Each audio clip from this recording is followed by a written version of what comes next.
Hi friends, ఇప్పుడేందిన తాజా వార్త. ఏపీలో రేషన్ పంపిణీపై కీలక నిర్ణయం, పేదలకు మరో శుభవార్త, మంత్రి ఆసక్తికర వ్యాఖ్యలు. ఫ్రెండ్స్, వీడియో చివరి వరకు అయితే చూడండి, మ్యాటర్ క్లియర్గా అర్థమవుతుంది. ఏపీలో రేషన్ పంపిణీపై మంత్రి నాదెండ్ల మనోహర్ ఆసక్తికర వ్యాఖ్యలు చేశారు. 2027 వరకు కాంట్రాక్ట్ కుదుర్చుకున్న ఎండియు వాహనాల వల్ల సివిల్ సప్లైస్ కార్పొరేషన్పై వేల కోట్ల భారం పడుతోందని చెప్పుకొచ్చారు. ఈ అంశంపై కూటమి పక్షాలతో చర్చించి అందరి అభిప్రాయాలు తీసుకున్న తర్వాత ప్రభుత్వం సరైన నిర్ణయం తీసుకుంటుందన్నారు.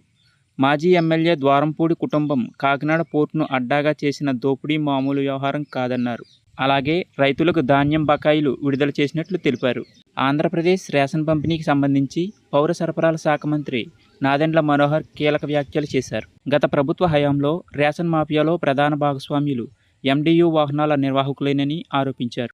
వైఎస్ఆర్సీపీ ప్రభుత్వంలో రేషన్ డోర్ డెలివరీ పేరుతో 9,260 వాహనాలు కొనుగోలు చేసిన విషయాన్ని గుర్తు చేశారు. దీంతో పౌర సరఫరాల సంస్థకు 1,500 కోట్ల నష్టం కలిగిందన్నారు. రాష్ట్రంలో ఎండియుల ద్వారా రేషన్ పంపిణీ చేయడంపై త్వరలోనే చర్చించి ఓ నిర్ణయం తీసుకుంటామని తెలిపారు. రేషన్లో భాగంగా పేదలకు ఇచ్చే పంచదార, అంగన్వాడీలకు ఇచ్చే కందిపప్పు, నూనె ప్యాకెట్లు బరువు తక్కువగా ఉన్నట్లు గుర్తించినట్లు మంత్రి తెలిపారు. ఈ కారణంగానే రాష్ట్ర వ్యాప్తంగా కందిపప్పు, పంచదార, నూనె, ఇతర ప్యాకెట్ల పంపిణీ నిలిపివేయాలని మంత్రి అధికారులని ఆదేశించారు. అలాగే ప్రస్తుతం నిలిపివేసిన పంచదార, కందిపప్పు, ఇతర వస్తువుల్ని త్వరలోనే రేషన్ కార్డుదారులకు అందజేస్తామన్నారు. రేషన్ విషయంలో జాగ్రత్తలు తీసుకుంటామని, అవినీతికి తావు లేకుండా చర్యలు తీసుకుంటామన్నారు.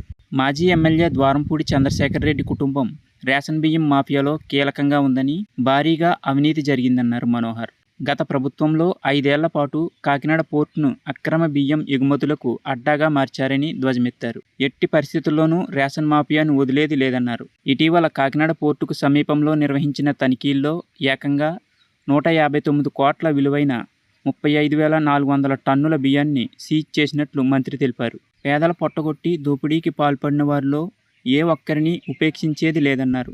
పౌర సరఫరాల శాఖలో అన్ని అంశాలపై సమీక్ష చేస్తున్నామన్నారు. ఎండియు వాహనాలను రద్దు చేసి ఆ సొమ్మును రేషన్ కార్డుదారులకు బ్యాంకు ఖాతాల్లో వేయాలని నిర్ణయం తీసుకున్నట్లు మంత్రి నాదెండ్ల మనోహర్ వివరించారు. ఫ్రెండ్స్, ఈ విధంగా వాహనాలు రద్దు చేసి బ్యాంకు ఖాతాల్లో నెల 3,000 వేయనున్నట్లు మన ఏపీ ప్రభుత్వం నిర్ణయం తీసుకున్నట్లు తెలుస్తుంది. ఫ్రెండ్స్, ఏపీలో ఏ చిన్న పథకానికి సంబంధించిన అప్డేట్ వచ్చినా మన ఛానల్లో పోస్ట్ చేయడం జరుగుతుంది. కాబట్టి మన ఛానల్ని తప్పకుండా సబ్స్క్రైబ్ చేసుకుని పక్కనే ఉన్న బెల్ ఐకాన్లో ఆల్ని యాక్టివేట్ చేయండి. Thanks for watching.